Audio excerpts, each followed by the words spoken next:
ಹಿಂದೂ ಧರ್ಮದ ಬಗ್ಗೆ ತಮ್ಮ ನಿಲುವನ್ನು ಪುನರುಚ್ಚರಿಸಿದ ಆರ್ಎಸ್ಎಸ್ ಮುಖ್ಯಸ್ಥ ಮೋಹನ್ ಭಾಗವತ್ ಗರ್ ವಾಪಸಿ ಪ್ರಯತ್ನಗಳನ್ನ ಮತ್ತಷ್ಟು ಬಲಪಡಿಸುವಂತೆ ಕರೆ ನೀಡಿದ್ದಾರೆ. ಜೊತೆಗೆ ಹಿಂದೂ ಕುಟುಂಬಗಳು ಕನಿಷ್ಠ 3 ಮಕ್ಕಳನ್ನ ಹೊಂದಬೇಕು ಎಂಬ ಅಭಿಪ್ರಾಯವನ್ನು ವ್ಯಕ್ತಪಡಿಸಿದ್ದಾರೆ. ಲಕ್ನೋದ ನಿರಾಲ ನಗರದ ಸರಸ್ವತಿ ಶಿಶು ಮಂದಿರದಲ್ಲಿ ನಡೆದ ಸಾಮಾಜಿಕ ಸಾಮರಸ್ಯ ಸಭೆಯನ್ನ ಉದ್ದೇಶಿಸಿ ಮಾತನಾಡಿದ ಮೋಹನ್ ಭಾಗವತ್, ಹಿಂದೂ ಧರ್ಮಕ್ಕೆ ಮರಳುವವರನ್ನು ಸಮಾಜವು ಬೆಂಬಲಿಸಿ ಕಾಳಜಿ ವಹಿಸಬೇಕು ಅಂತ ಹೇಳಿದ್ದಾರೆ. ಹಿಂದೂ ಸಮಾಜ ಹೆಚ್ಚು ಎಚ್ಚರಿಕೆಯಿಂದ ಮತ್ತು ಜಾಗರೂಕತೆಯಿಂದ ಇರಬೇಕು.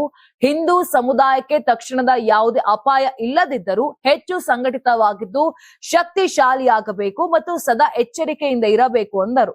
ಇನ್ನು ಹಿಂದೂ ಜನಸಂಖ್ಯೆ ಕುಸಿಯುತ್ತಿರುವ ಬಗ್ಗೆ ಆತಂಕ ವ್ಯಕ್ತಪಡಿಸಿದ ಮೋಹನ್ ಭಾಗವತ್, ಬಲವಂತದ ಮೂಲಕ ಧರ್ಮಾಂತರವಾಗುತ್ತಿರುವ ಘಟನೆಗಳನ್ನ ಉಲ್ಲೇಖಿಸಿದ್ರು. ಪ್ರತಿ ಹಿಂದೂ ಕುಟುಂಬದಲ್ಲಿ ಕನಿಷ್ಠ 3 ಮಕ್ಕಳು ಇರಬೇಕು. ಕುಟುಂಬಕ್ಕೆ ಸರಾಸರಿ 3 ಮಕ್ಕಳಿಗಿಂತ ಕಡಿಮೆ ಜನನ ಪ್ರಮಾಣವಿದ್ದರೆ ಆ ಸಮಾಜ ಭವಿಷ್ಯದಲ್ಲಿ ಕುಸಿತದ ಅಪಾಯವನ್ನ ಎದುರಿಸಬಹುದು ಅಂತ ವಿಜ್ಞಾನಿಗಳ ಅಭಿಪ್ರಾಯವನ್ನ ಉಲ್ಲೇಖಿಸಿದ್ರು.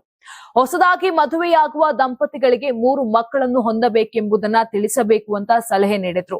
ವಿವಾಹವನ್ನ ಕೇವಲ ವೈಯಕ್ತಿಕ ಇಚ್ಛೆ ಪೂರೈಸುವ ಸಾಧನವಾಗಿ ಅಲ್ಲ, ಸೃಷ್ಟಿಯ ನಿರಂತರತೆಯನ್ನ ಕಾಯ್ದುಕೊಳ್ಳುವ ಒಂದು ಸಂಸ್ಥೆಯಾಗಿ ಪರಿಗಣಿಸಬೇಕೆಂದು ಕರೆ ಕೊಟ್ಟಿದ್ದಾರೆ. Karnataka TV leader awards 2025 best MLA nomination ಹಳೆ ಮೈಸೂರು ವಿಭಾಗ ಡಾಕ್ಟರ್ ರಂಗನಾಥ್ ಕುಣಿಗಲ್ ಕ್ಷೇತ್ರ, ಸುರೇಶ್ ಗೌಡ ತುಮಕೂರು ಗ್ರಾಮಾಂತರ ಕ್ಷೇತ್ರ, ಸಿಎನ್ ಬಾಲಕೃಷ್ಣ ಶ್ರವಣಬೆಳಗೊಳ ಕ್ಷೇತ್ರ, ಗಣಿಗ ರವಿಕುಮಾರ್ ಮಂಡ್ಯ ಕ್ಷೇತ್ರ, ದರ್ಶನ್ ಪುಟ್ಟಣಯ್ಯ ಮೇಲುಕೋಟೆ ಕ್ಷೇತ್ರ, ಡಿ ರವಿಶಂಕರ್ ಕೆಆರ್ ನಗರ ಕ್ಷೇತ್ರ, ಕೆಎಚ್ ಪುಟ್ಟಸ್ವಾಮಿಗೌಡ ಗೌರಿಬಿದನೂರು ಕ್ಷೇತ್ರ, ಸಿಮೆಂಟ್ ಮಂಜುನಾಥ್ ಸಕಲೇಶ್ಪುರ ಕ್ಷೇತ್ರ, ಮಂತರ್ ಗೌಡ ಮಡಿಕೇರಿ ಕ್ಷೇತ್ರ, ಜಿಡಿ ಹರೀಶ್ ಗೌಡ ಹುಣಸೂರು ಕ್ಷೇತ್ರ, ಸಮೃದ್ಧಿ ಮಂಜುನಾಥ್ ಮುಳಬಾಗಿಲು ಕ್ಷೇತ್ರ, ಪ್ರದೀಪ್ ಈಶ್ವರ್ ಚಿಕ್ಕಬಳ್ಳಾಪುರ ಕ್ಷೇತ್ರ.